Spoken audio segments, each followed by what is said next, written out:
तो उन्होंने कहा मैं सबूत अभी तो नहीं लाया, लेकिन तो उन्होंने अपने जो उनके शिष्य थे गांधी जी के प्रोफेसर धर्मपाल, उस धर्मपाल की पहली बार किसी सम्मेलन में मेरे लिए लज्जित होना पड़ा, वो भी अंग्रेजों के सामने। बोले उन्होंने कहा कि जब से अंग्रेज भारत में आए हैं तब से यहाँ पर शिक्षा व्यवस्था उन्नत हो गई है, अर्थव्यवस्था ऊपर बढ़ गई है, लेकिन मैं कहता हूँ कि भारत की अर्थव्यवस्था और शिक्षा व्यवस्था और संस्कार सारे के सारे अंग्रेजों के आने के पहले उन्नत थे। बोले हाँ बिल्कुल उन्नत थे, लेकिन तुम्हारे यहाँ कहने से क्या होने वाला है, उनके पास प्रमाण नहीं है, या हम प्रमाण नहीं दे पाए उनके पास आकर के, अब तुम्हारे लिए प्रमाण इकट्ठे करने हैं। तो धर्मपाल जी कहते हैं तू क्या देखता है, बहुत सारे प्रमाण मिल जाएंगे। बोले नहीं, वो प्रमाण हमारे बनाए हुए और भारतीय सबूतों को नहीं स्वीकार करते। तो बोले क्या?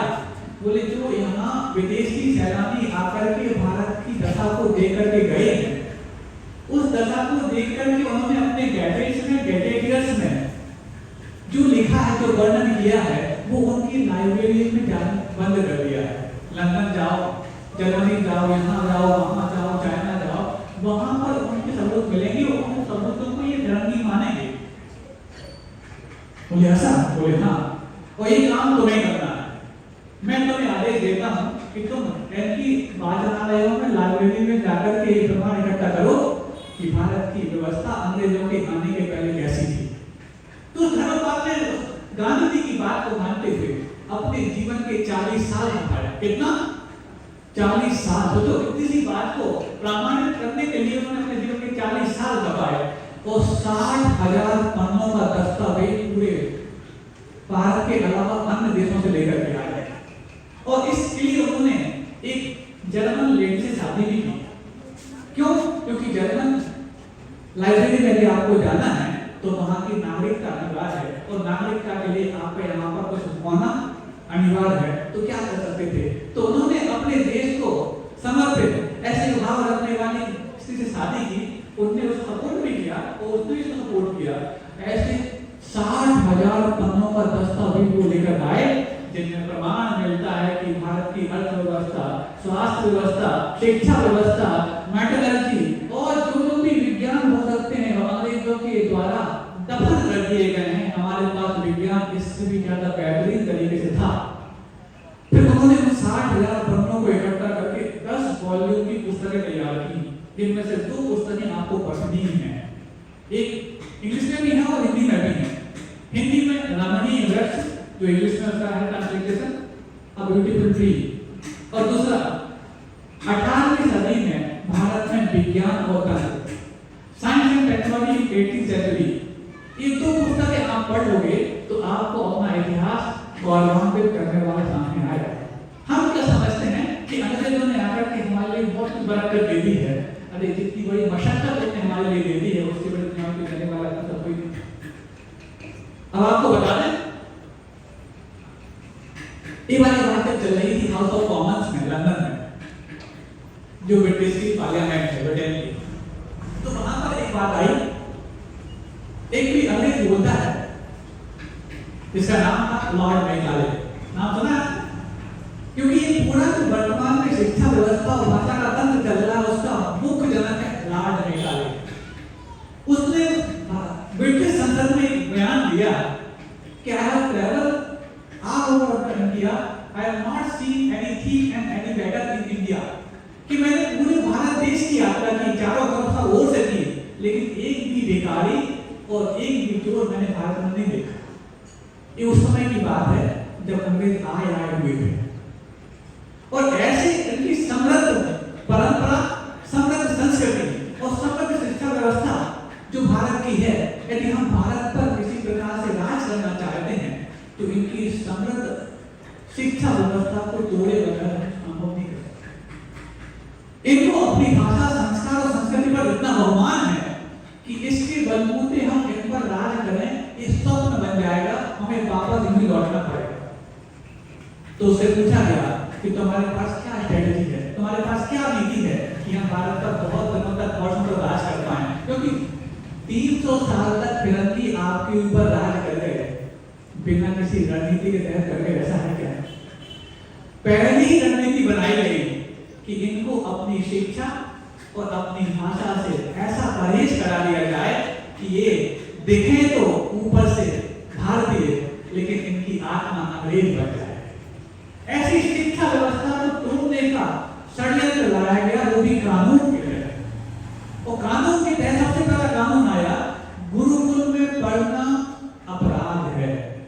जो भारत में पहले 20,000 गुरुकुल हुआ करते थे, कितने 20,000 गुरुकुल, और एक गुरुकुल में नहीं, सॉरी 7,20,000 गुरुकुल हुआ करते थे, और एक गुरुकुल में 2 से लेकर के 20,000 तक विद्यार्थी पढ़ा करते थे।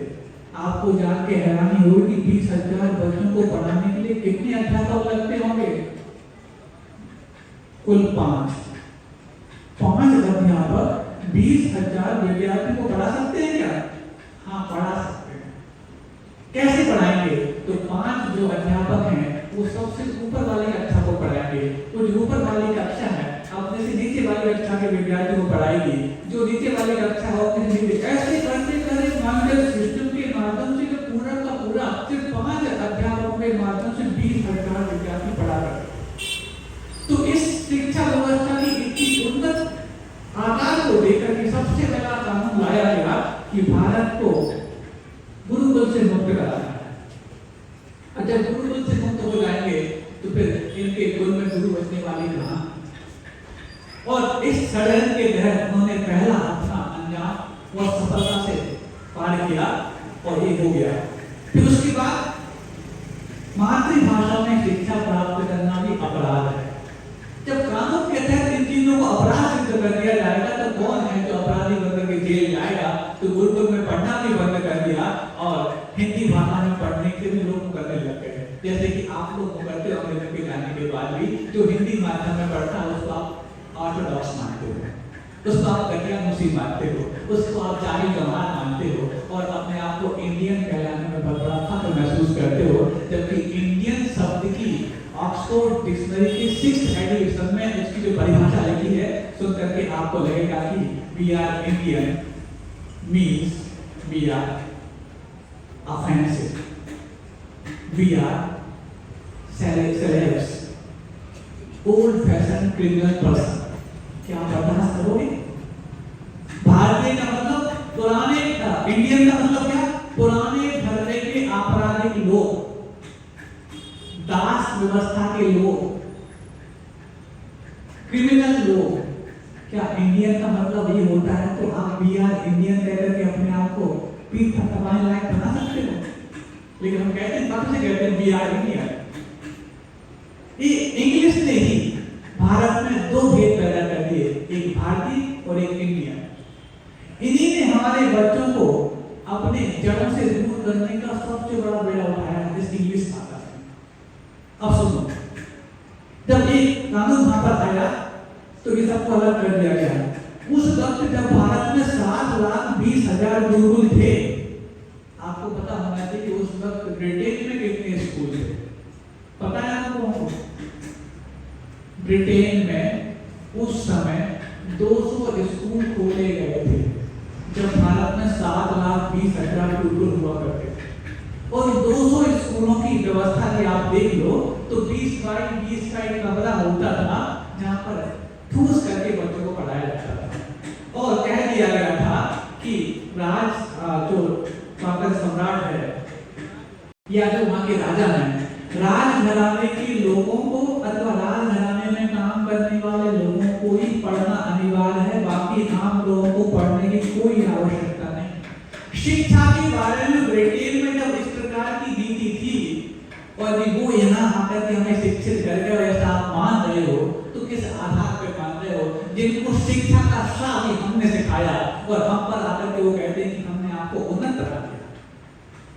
फिर जब ये हो गया तो राजघराना में तो ठीक है, अब ये कॉन्वेंट की परंपरा कैसे आई? इस हम लोग जिन कॉन्वेंट स्कूल में, पब्लिक स्कूल में पढ़ करके आप अपने आप को बहुत गौरव में महसूस करते हो, कॉन्वेंट की परंपरा आई कैसे? तो क्योंकि वहां पर कोई संस्कार तो होते नहीं, वहां पर कोई वैवाहिक व्यवस्था तो होती नहीं, वहां पर किसी प्रकार से विवाह और संस्कार के माध्यम से एक शादी के गठबंधन में बनकर के जीवन भर एक दूसरे का साथ निभाने वाले तो होते नहीं।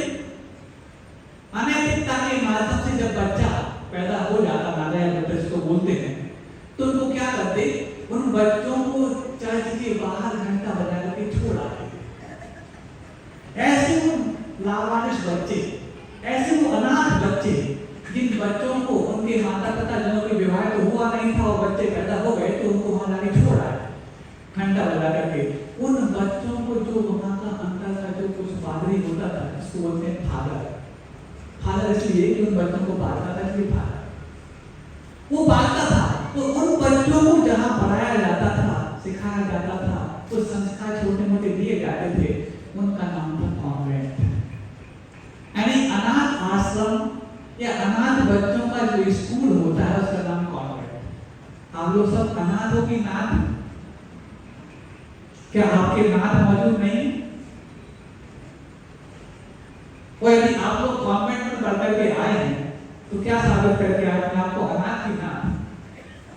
और जो पढ़ के आ रहे हैं वो तो कोई बात नहीं, जो पढ़ लिखने के पश्चात भी आज जानकारी प्राप्त होने के बाद भी पढ़ाएंगे तो शायद उनको अपने नाथ का भरोसा नहीं है। और नाथ पे भरोसा हो या ना हो, इस युग के भगवान गुरुदेव विद्यासागर जी महाराज पर भरोसा नहीं है। वो भरोसा नहीं है तो कॉन्वेंट शब्द सुनते ही अपने आप को अनाथ आश्रम जैसी अंदर से गतिविधि हो कर लगे। अब जब ये हो गया तो धीरे धीरे नष्ट करते चले गए। वो सारे कानून के तहत उन्होंने इन सब चीजों को नष्ट किया जो हमारी विरासत में हमारे लिए गौरवान्वित करने वाली थी। उस हाउस ऑफ कॉमन्स की पर अच्छी बात और कही गई कि यहाँ के मेडिकल साइंस की व्यवस्था, आपका नागपुर मेडिकल हब बन गया है। वो किस रूप में बन गया? हर साल 102 नई बड़ी बड़ी हॉस्पिटल खुल जाती हैं। क्यों खुल जाते हैं? मैंने पहले भी कहा था कि सन 2030 के बाद की व्यवस्था अभी से की जा रही है, क्योंकि सन 2030 के बाद जब भारत में इतने डायबिटिक पेशेंट होंगे, क्यों आपकी खान पान की व्यवस्था इतनी बिगड़ गई है कि सन 2030 के बाद हर घर में डायबिटिक होने वाला है, तो उनको कहाँ संभाला जाएगा? तो सरकार अभी से व्यवस्थाएं कर रही है कि हर साल 2-2, 4-4 अस्पताल तैयार करते जाओ जहाँ पर लूट्स और खसोट का बेहतरीन व्यापार किया जाए। आपको सुनकर के हैरानी होगी। स्वयं एक किसी चिकित्सक के मुख से हमने सुना, उसका नाम मैं नहीं लूंगा, उन्होंने कहा, बोले महाराज जिस क्षेत्र में सबसे ज्यादा संवेदनाएं होनी चाहिए, आज वो क्षेत्र मेडिकल डिपार्टमेंट सबसे ज्यादा संवेदनशील हो गया है। आपको पता होना चाहिए हार्ट का ऑपरेशन करने के लिए जिस मरीज पर प्रेशर डाला दिया जाता है कि इतने ब्लॉकेज है, इतने ब्लॉकेज है, इतने स्टेंट डलवाना पड़ेगा, बाईपास करना पड़ेगा, ये सब कुछ करने के पीछे इतना तक किया जाता है, बोले महाराज, कि उस व्यक्ति का ऑपरेशन के नाम पर पूरा पैसा भर्ती करा दिया जाता है, जमा करा दिया जाता है। उसको ब्लॉकेज तो होते नहीं, मां उसका सीना चीर दिया जाता है और वापस सिल दिया जाता है और आपसे पैसे ऐंठ लिए जाते हैं लाखों रुपए। ये व्यापार चल रहा है आपके ही शहर। सिर्फ उसका सीना चीर लो और ताके लगा लो वापस से। मरीज सोचेगा हम तो बेहोश थे, ठीक ठाक कर दिया, क्योंकि मरीज को पहले डराया भी था डॉक्टर ने, और उसके बाद सिलने के बाद ये बहला भी दिया डॉक्टर ने कि अब स्वस्थ हो। तो इस बीच में बोल दिया जाएगा कि आपने टैबलेट रेगुलर की तो वापस से ब्लॉकेज आ सकते हैं। अब मान लो बाई चांस उसके 2-4-5 साल बाद कोई ऑपरेशन हुआ नहीं था, उसके 2-5 साल बाद यदि उसको फिर से पेन होता है तो वो मान जाएगा कि नहीं, मैंने टैबलेट ढंग से नहीं खाया इसलिए पेन हो गया, अब मेरे लिए फिर से बाईपास करानी पड़ेगी, फिर से स्टेंट डलवाने पड़ेंगे। ऐसा घिनौना व्यापार चल रहा है।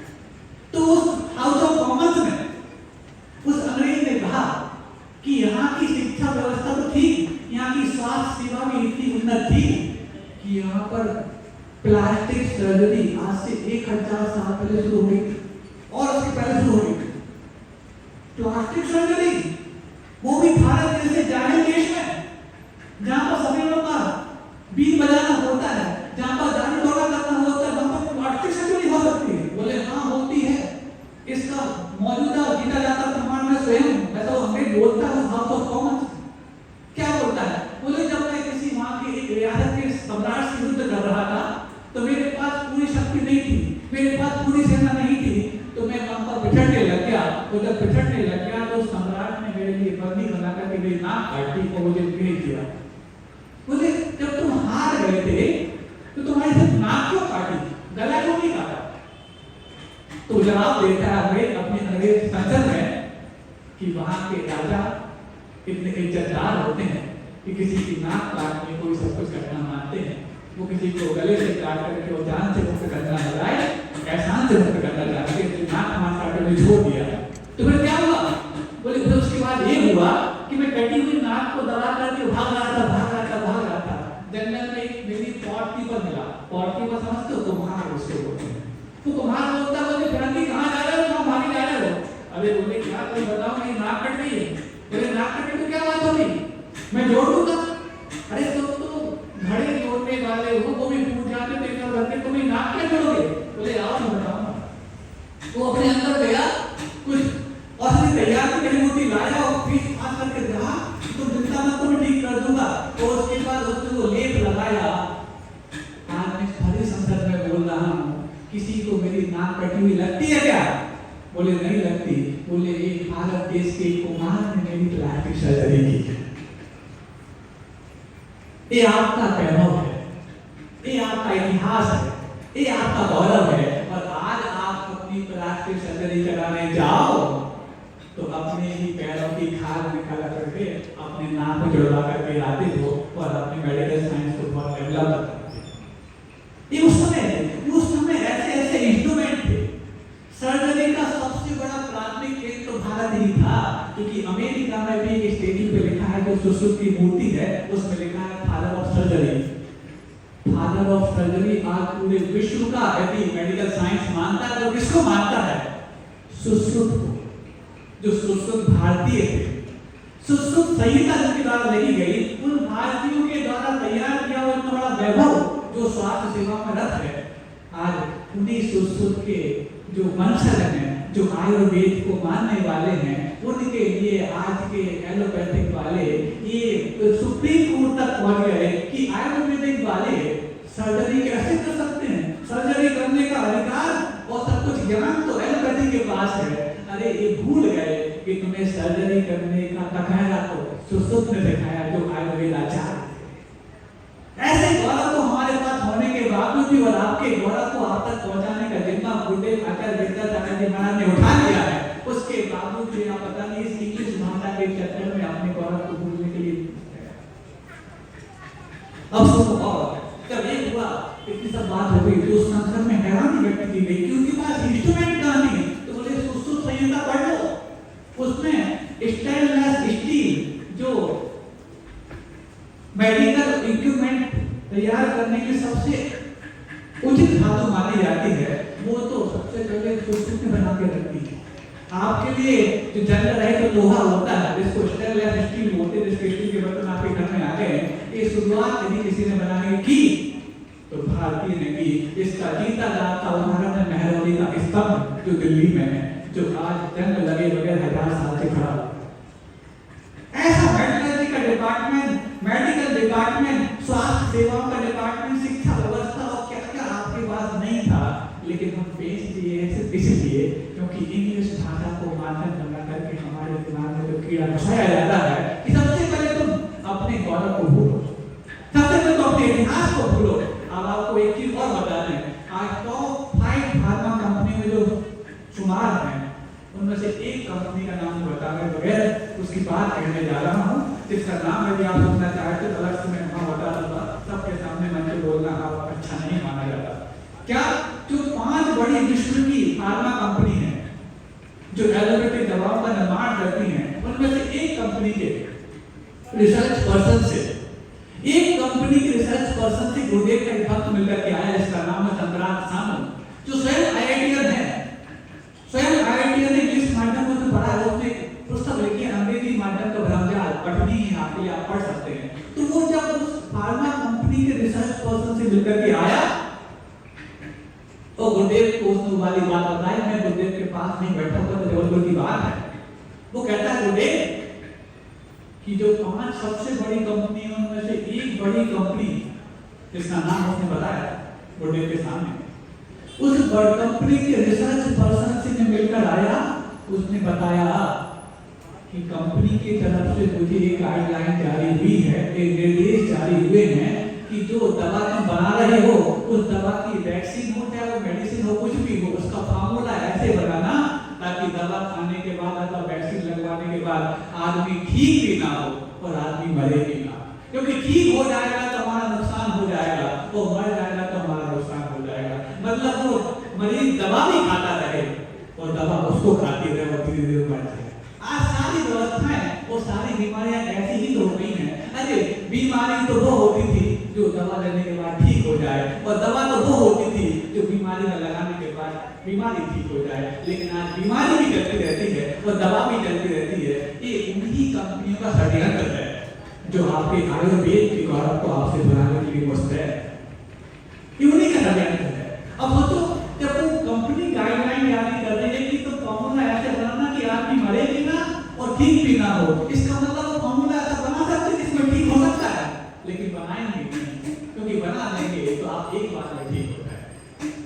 बना लेंगे कि हमारे मरीज कम बढ़ जाएंगे, इतनी बड़ी बड़ी अस्पतालों का फिर कैसे क्या होगा, इसलिए आपसे बताया और फिर आप तैयार हो जाते हैं। जब आप यदि वहां भर्ती हो गए हैं, अस्पताल में भर्ती हो गए हैं, फिर आपका जब अस्पताल में पहुंच नहीं सकता जहां पर आप दाल रोटी सब्जी भात खा सकते। माँ बाप आपको ब्रेड मिलेगा, माँ बाप आपको पिज्जा मिलेगा, माँ बाप आपको बर्गर मिलेगा, और ऐसा खाने के लिए मजबूर होते तो डॉक्टर से बोलता है कम खाना और बार-बार खाना, ताकि सबसे पहले आपके संस्कार मिट जाएं और आपके अंदर की वो भावना और आत्मा खत्म हो जाए जो आपको जन्म करने के लिए आवश्यक होती है। तो फिर अब इनकी बात आती है तो पिज्जा बर्गर चाउमीन सब खाने के लिए आप मजबूर होते हैं, वहीं से आकर क्यों होते हैं, वो इसमें क्या रहता है, दिक्कत क्या होना है, वो तो खाने की चीज है। अब आपको बताना चाहते हैं कि चीज सोचो, चीज हिंदी वाला नहीं, CHEESE चीज जिसको आप बोलते हो, जो आपके पिज्जा में भी डलता है। और पहले तो नारियल किस करके आप मिठाइयों में डालते थे, अब तो चीज किस करके हर चीज में डालते हैं, जिसका नाम चीज है। वो चीज बनता कैसे है, सुन लो, कल भी अपन ने बात बताई थी महाराज, अच्छी बात बताना। अब पता नहीं आप अच्छी बात करोगे, अच्छा खाओगे तो आपको अच्छा बता देंगे, आप जैसा खाते वैसा बताना पड़ेगा। तो वो चीज बनता कैसे है, जो आपकी टॉप डेयरी कंपनी में शुमार है भारत की, नाम नहीं लूंगा मैं, किसी का क्रिटिसाइज मंच से करना मुझे अच्छा नहीं लगता, लेकिन एनालाइज तो मैं कर सकता हूं। ऐसी वो डेयरी कंपनी जिस डेयरी कंपनी का चीज सबसे ज्यादा फेमस है और चटकार लगा के आप अपने जीवा पर रख लेते हो, उस चीज को बनाया कैसे जाता है, तो चीज तो बनता है दूध से, लेकिन दूध से चीज बनाने के लिए क्या किया जाता है, तो एसिड ग्रेनेट लगाया जाता है। एसिड ग्रेनेट क्या होता है महाराज, तो एसिड ग्रेनेट होता है गाय का नवजात बछड़ा जो अभी पैदा भी नहीं, तो गर्भवती गायों को उल्टा लटका करके उनको पहले ऊपर से लटका करके उनको पीटा जाता है, फिर ऊपर से बहुत ऊपर से उनको छोड़ दिया जाता है, जहां तक गाय जमीन पे गिर जाती है। फिर गाय को जब रह जाती है तो उसका पेट काट करके उसका नवजात शिशु या गर्भस्थ शिशु बाहर निकाला जाता है। अब गाय से भी मतलब नहीं है, उस शिशु जो बछड़ा है अंदर, उसके मांसों को काट करके एसिड ग्रेनेट निकाला जाता है, और इस एसिड ग्रेनेट को दूध में डाल करके दूध तैयार हो जाता है, चीज बनता है। अब पूछा जाए कि चीज बनाने का दूसरा कोई रास्ता नहीं है क्या, बोले है, तो फिर कंपनी उस रास्ते में क्यों नहीं अपनाती, हिंसक रास्ता क्यों अपनाती है, तो बताया गया कि इस हिंसक रास्ते को अपनाने के लिए उनकी बहुत बड़ी मजबूरी है। क्या मजबूरी है कि बोले अन्य तरीके से यदि दूध से चीज बनाएंगे तो इस प्रकार का चीज बनने में हर कंपनी को 6 महीने लगेंगे, लेकिन यहाँ पर तो दूध में एसिड ग्रेनेट मिलाओ वो फर्स्ट क्लास चीज बनके तैयार हो जाता है मिनटों में। तो ऐसी कौन सी कंपनी होगी जो दूध से चीज बनने के लिए 6 महीने का इंतजार करेगी, जब मिनटों में उनका काम होता है। तो आपको जान के हैरानी होगी उस कंपनी का एक स्वयं का कत्ल खाना चलता है गोवा में, जिसमें हर साल 80,000 गाय और गाय के बछड़े सिर्फ चीज बनाने के लिए काटा गया, और जिस चीज को आप पिज्जा में बर्गर में मिला करके खाते हैं और डोमिनोज और मैकडॉनल्ड्स में जाकर के हद बनाते हैं, क्या आप देखते 80,000 गाय और उनके बछड़े सिर्फ ऐसे रहने के लिए काट देते हैं। वीकेंड्स में निकलते हैं अच्छे खाने के लोग घर से बाहर, जो अपने घर में अच्छा बना सकते हैं वो भी कहते हैं कि 5 दिन हो गए घर में बनाते, अब तो कौन शनिवार रविवार तो घर से बाहर चलो, ये आप लोग ले जाते हैं, चाहे वो किटी पार्टी हो, चाहे वो कपल्स किटी हो, चाहे वो किसी सुनो, आपकी सारी पार्टी बनती है वहां पर जहां पर आपको ऐसे रहने को मिलता है। उसके बाद सुनो, जितने भी आपकी जो पिज्जा है, बर्गर है, चाइनीज है, नूडल्स है, इटालियन फूड है, इसमें आपको मिलता है अजीनोमोटो। नाम सुना अजीनोमोटो का? और अब तो इस अजीनोमोटो का टीचर में नहीं मिलता, आपकी सारी पार्टियों में भी आपकी जो हलवाई होता है वो हलवाई अजीनोमोटो का पैकेट लाना, 100 ग्राम का ऐसा आपको बोलता है, आप अपने सभी हाथों से अजीनोमोटो का पैकेट कमा लेते हैं हलवाई के हाथ। क्यों? उन चीजों का चटकारा लेने के लिए। लेकिन अजीनोमोटो का चटकारा आपके जीवन में घुल गया है, वो कितने जीवन को नष्ट करके आया है। सुनो, अजीनोमोटो क्या है? एक स्टार्च निकालती है अजीनोमोटो कंपनी का नाम है अजीनोमोटो। वो स्टार्च के ऊपर प्रोडक्ट निकालती है। उस प्रोडक्ट को बनाया कैसे जाता है? समुद्री छोटी मछली जो होती है ना, उस मछली को सुखा करके उसका पाउडर तैयार किया जाता है, जिसका नाम है अजीनोमोटो। और आप अपने घर में किचन में आपको पैकेट रखा होगा 100 ग्राम का अजीनोमोटो का, और शादी पार्टी में तो मिलता है, पर इतना नहीं मिल पाया तो प्रत्येक चाइनीज और इटालियन फूड में तो मिलता है।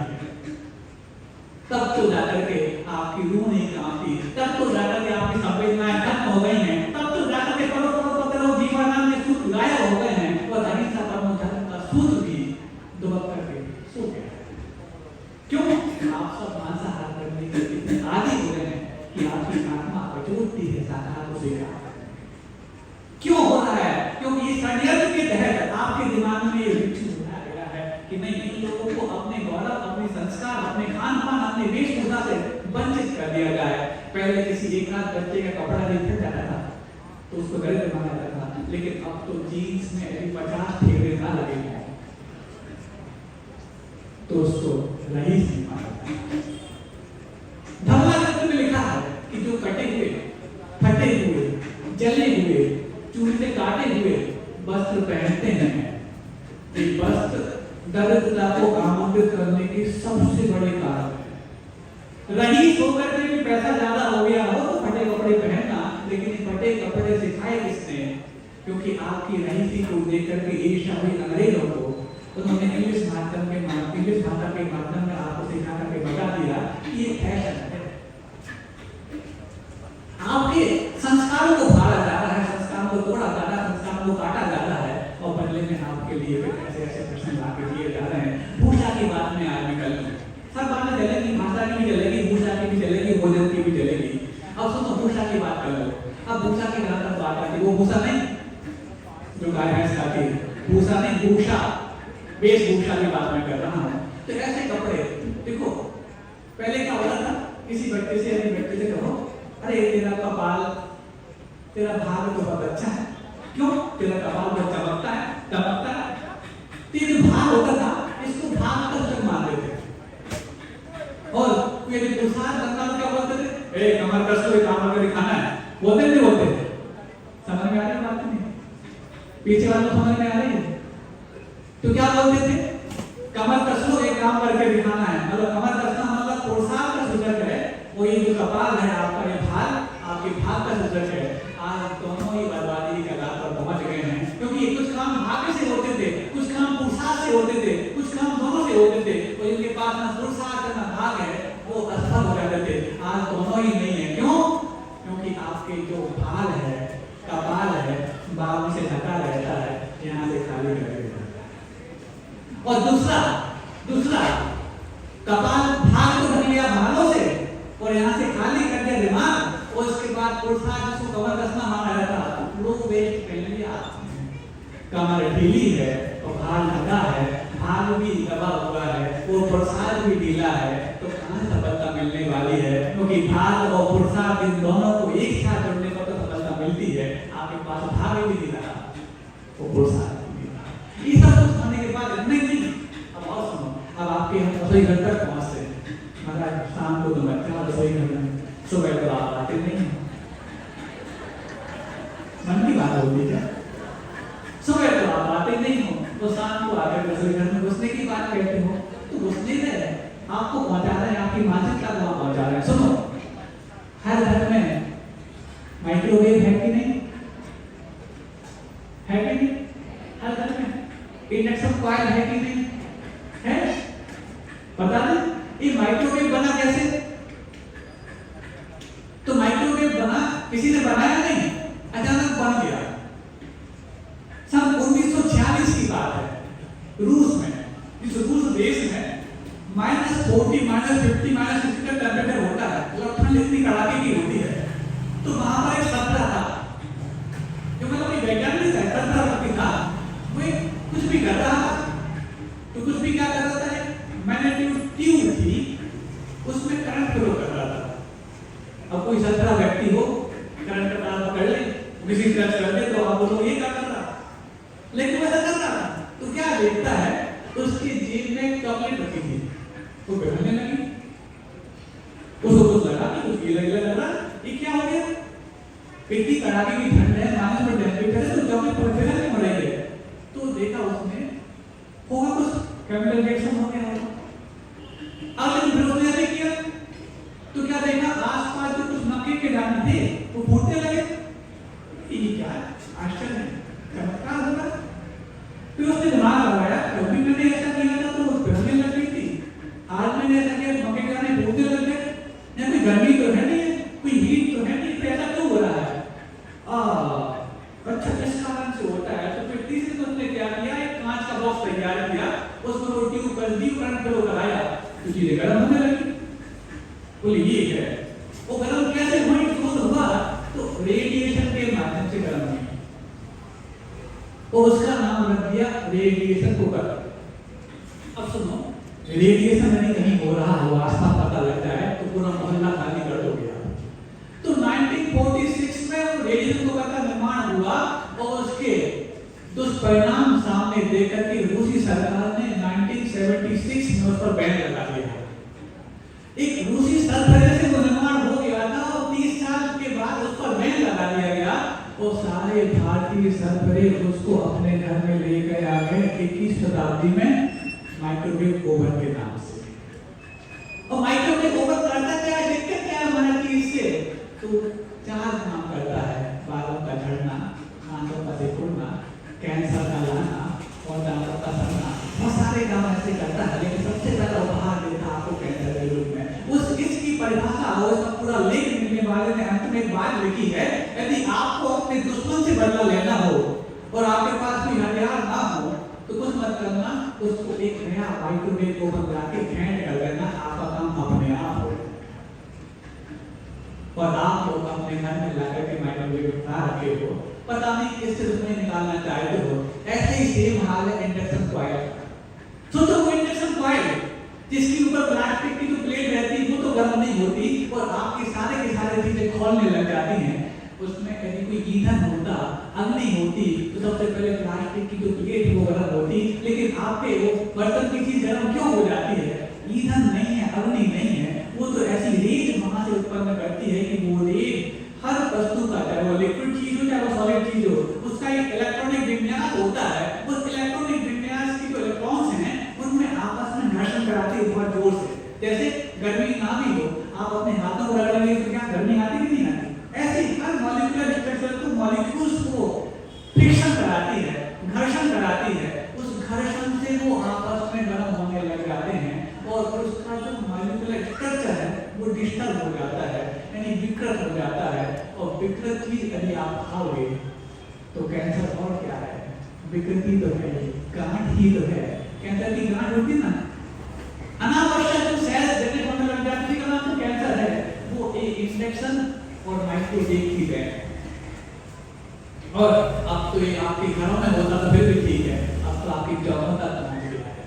मैं इस भरे मन से बोल रहा हूँ, यदि माइक्रोवेव या इंडक्शन में पानी गर्म करके या कोई चीज गर्म करके यदि आप साधु को देते हो, तो कहीं ऐसा ना हो कि आपको साधु हत्या का पाप हो जाए। जिन घरों में भी नौकरी रखी है तो निकाल के बाहर कर देना, और नहीं कर पाए तो कम से कम खुद से बना हुआ चीज साधु को मत देना, ताकि आप सुनी हत्या के दोष से बच पाए। और सुनो, इसके बाद कैंसर की बात तो कैंसर क्यों आने लग गया? आपको लगता है कि आप पेस्टिसाइड वाली सब्जियां खा रहे हैं, अनाज खा रहे हैं, इस कारण से केमिकल हमारे अंदर पहुंच रहा है, इस कारण से हमारे लिए कहते हैं समस्या बढ़ती आ रही है। आज कैंसर तो ऐसा है, सर्दी जुकाम कोरोना फिर भी कम लोगों को हो रहा था, लेकिन कैंसर तो आए दिन हर व्यक्ति के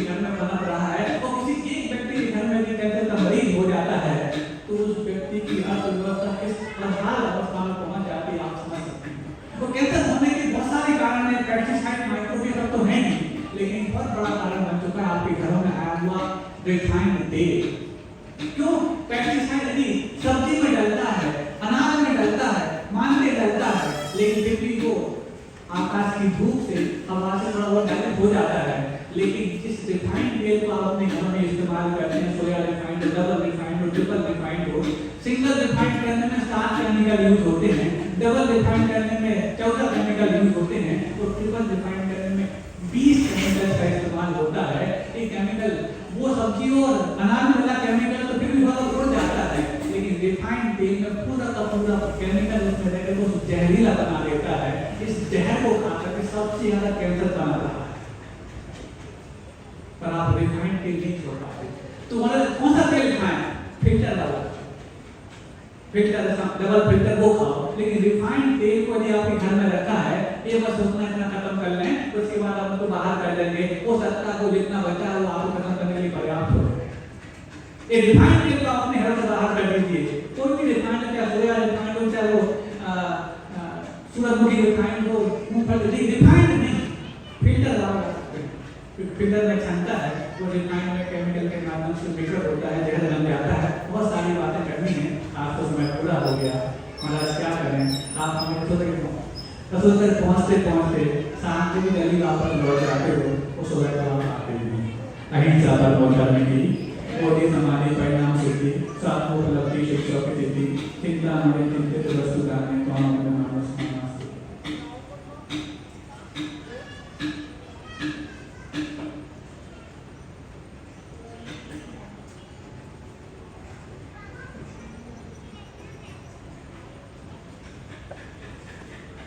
प्रश्न कल का रखा है। प्रश्न तो पढ़ देते हैं। महाराज श्री, अगर हमारे परिवार में बहुत लंबे समय से मनोचाप चल रहा हो और हम भविष्य में सुधरने के चांस भी नहीं दिख रहे हो और घर बनाने का समय आया है और हम मंदिर से दूर रहते हैं, तो क्या हमें घर बनाकर मंदिर के पास बनाना चाहिए? पर मेरे श्रीमान जी का कहना है कि यही बनाओ, भले एक दूसरे की शक्ल मत देखो, पर साथ में रहो। तो ऐसी स्थिति में हमें क्या करना चाहिए? क्या मार्गदर्शन करें? विशेष मार्गदर्शन कल कर लेंगे। संक्षिप्त इतना सुन लें आप लोग कि आप सतियों के दृष्टांत पहले पढ़ें, क्योंकि इंग्लिश मीडियम में पढ़ने के कारण आपको सतियों के दृष्टांत पता नहीं है। इन सतियों ने अपने पतियों को ठिकाने लगाने के लिए क्या क्या कार्य किए हैं, उनको पहले आप पढ़ लें, बाकी विशेष हम कल बताएंगे।